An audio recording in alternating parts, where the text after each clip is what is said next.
Welcome to Narrative Crusades and the Know Your Enemy series, the continuation of the Tyranid detachments. This will be a rapid fire, what can this detachment do style video, where we'll review the detachment and what tricks to look out for when playing against it. Today, the Tyranids Assimilation Swarm. The second campaign pack is now downloadable. Everyone has access to the campaign, while Patreon members have an extended pack. Thank you again to our Patreon members for your support. We will continue our 3 monthly giveaways. We have been delivering internationally. You don't need to have a combat patrol. You can choose the equivalent. Please leave a like, a subscribe, and leave a comment. So you are a member of our last stand of a brave company of Astra Militarum looking to survive assimilation of your world. What do you need to know about this detachment? Number 1, the army rule is the same. 3d6 leadership tests inside of 6 inches of a synapse creature. Summary: Nids won't fail a battle shock test if there is a big gribbly nearby. Shadows in the Warp is an army-wide battle shock effect on your entire army. It will be used in your command phase. You cannot use insane bravery to stop this. It may cost you the game. Mind your home objectives, and wherever possible, I would put 2 units on an objective it looks nice and safe. No such thing as a safe objective against Tyranids. 1 failed battle shock test, and that's VP down the drain. What are the detachment rules for the Assimilation Swarm? Firstly, 4 units get a new key term called the Harvester key term. The Horsebecks, the Psychophage, that's the big new monster in the combat patrol, Rippers, the little gribbly things, and the Pyovore, which is like a crab with a flamethrower on its back. When they're on an objective in the Tyranid player's command phase, they can regenerate 1 nearby unit each. The Endless Multitude units get 3 extra models. Singular entities or a monster get D3 wounds, and other infantry units get 1 model back.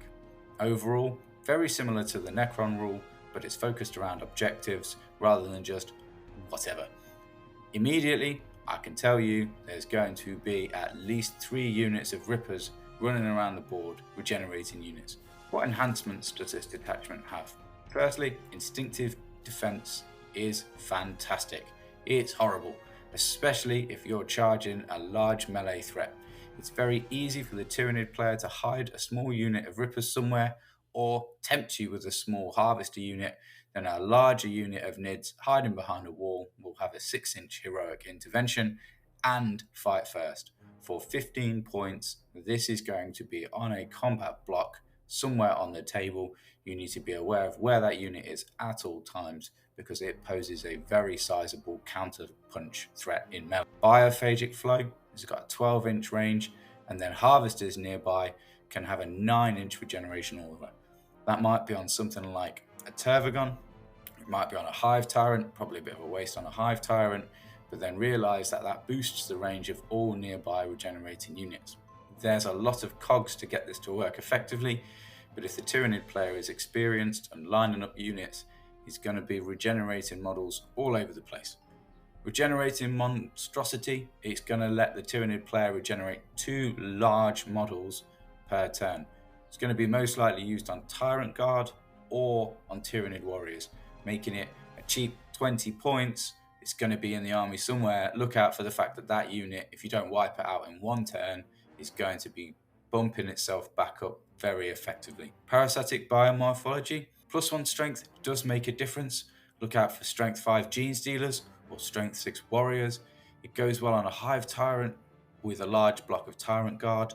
The +1 attack could be quite nasty if they manage to pick off a unit somewhere and then get another charge in.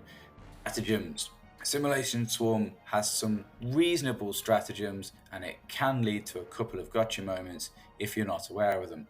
The main one is Broodguard Impulse. Now, Broodguard Impulse means if you kill a Harvester unit, that unit for 1 CP, the unit that did the killing, suffers a +1 to be wounded for the entire game. So if you have 10 Terminators and you kill 2 Rippers, for 1 CP, the Terminators are +1 to be wounded by the Tyranids for the rest of the game. That is a huge loss in defensive value for absolutely nothing for 1 CP.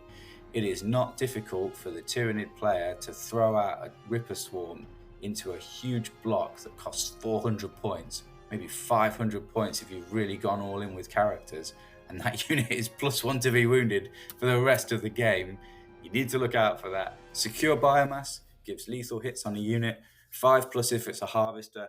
That really is only going to be an issue on the horse specs because nothing else really has a huge melee threat. Worth considering if there's 2 of those on the board running around. Tyrannoformed allows Tyranid players to hold their back objective and commit units late game. Rapacious Hunger is a battle tactic, meaning it can be used for free by Hive Tyrants.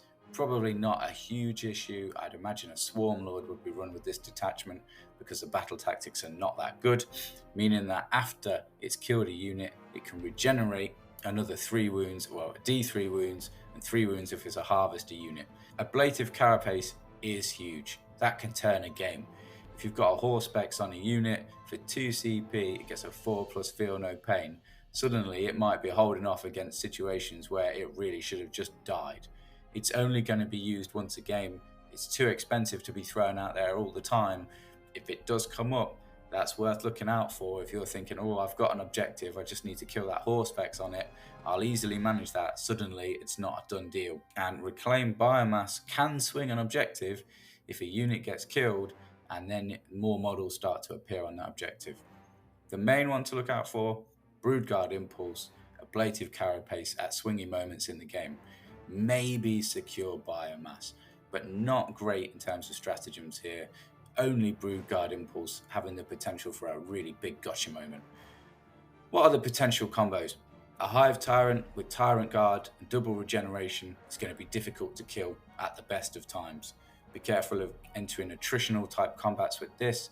If it gets stuck somewhere, you're really not going to be going to get rid of it.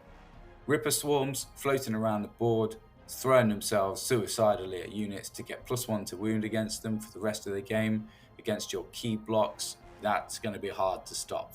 You're going to need to think of something before you actually commit those big blocks anywhere near those Ripper Swarms, especially if it looks like those Ripper Swarms are just there to go and throw themselves at your big units. Finally, the 4+ Feel No Pain 2 CP is a huge commitment, but it can pivot a game at key moments. Finally, look out for that lurking 6-inch heroic Univention with the enhancement. That's a sizable trap. If it looks like there's a tempting unit of Rippers out there, and then there's that lurking unit of Gene Stealers with a 6-inch heroic intervention and fight first, maybe you don't want to charge that Ripper. However, you might be tempted because those Rippers are on an objective. You think you can kill them easily with your Death Company, and then suddenly they get charged by 10 Gene Stealers and a Broodlord. That tempting target is actually an alien-style trap. Closing thoughts. Once the Harvesters are dead, this detachment loses a lot of its bite. After that, it's just a Tyranid Codex. Most of the stratagems don't even work anymore. Rippers are small, they're easy to hide. Wherever possible, get them dead.